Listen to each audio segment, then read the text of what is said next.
because the cross-party talks are continuing. I've got this horrible feeling that they're only continuing because neither party wants to be blamed for being the one that pulls out of the talks. I mean, are they really going anywhere?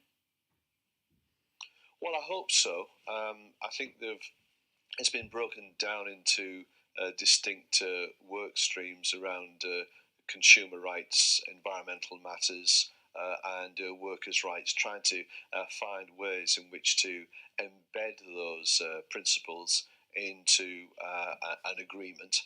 I think that's going to be a difficult task because we're told ad nauseum that the withdrawal agreement isn't capable of being opened, which only leaves us with a political declaration.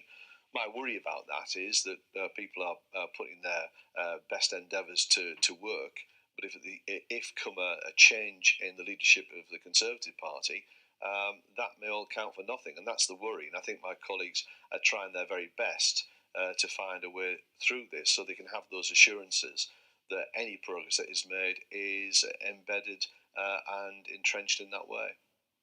Labour MEPs are warning today that if Jeremy Corbyn doesn't back a failure to back a second referendum could mean millions of people stopping voting Labour as a result.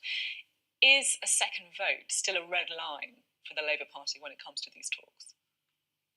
Well, not only have we said we of course would want a second referendum, a public vote in the case of a no deal or a bad deal, but we also voted for the Beckett-Kyle-Wilson amendment.